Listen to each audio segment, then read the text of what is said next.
know you guys missed me. Well, I'm back. Let's pick up from where we stopped. After the doctor revealed the truth about my son, I wiped my tears and left his office.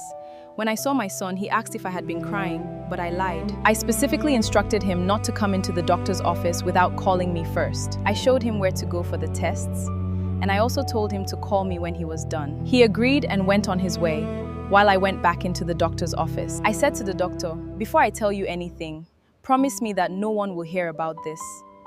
If I'm the only one who knows about it, then how do I intend to help you?" He said, "I can only promise that only a few people who can help will hear about it."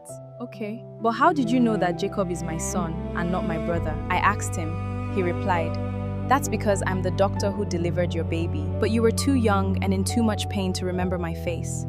I overheard your mom arguing with your dad because he refused to use protection." Then he paused before continuing. "You get my point. That was how I found out you were being molested. I then decided to become your family doctor, so I could stay close in case you ever needed my help someday." He called his receptionist and told her not to allow anyone into the room until he was done with his patient. He brought out a tape recorder and placed it on the table. I wasn't hesitant about talking.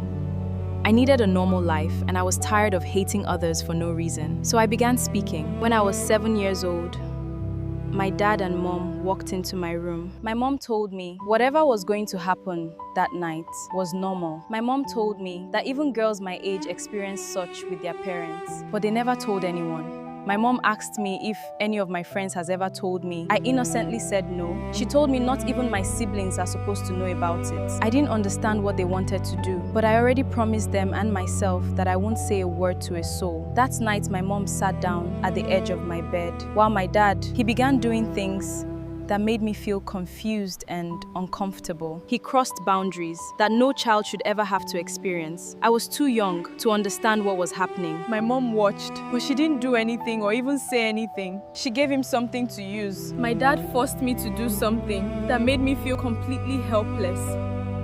I wished it was a dream. I immediately turned my face away because I was uncomfortable, but he told me it was okay to look. That night, the pain I felt was beyond anything I could describe.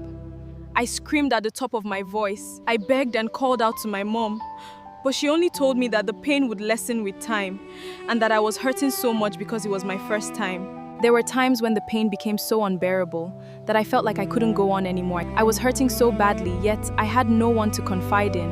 I felt completely alone, trapped in a life I never chose for myself.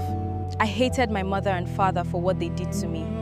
I was just a child. I didn't understand why the people who were supposed to protect me were the same people causing me so much pain.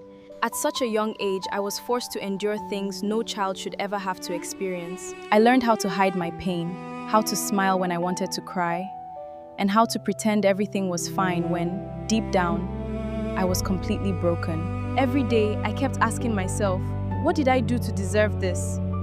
I wanted someone to notice that I was hurting. I wanted someone to save me. But nobody came, so I kept everything inside. Days turned into months, and months turned into years, until the pain became a part of me. I got so used to hiding my feelings that, after a while, I didn't even know how to talk about what I was going through anymore. That's enough crying for today. I'll see you guys in my next episode.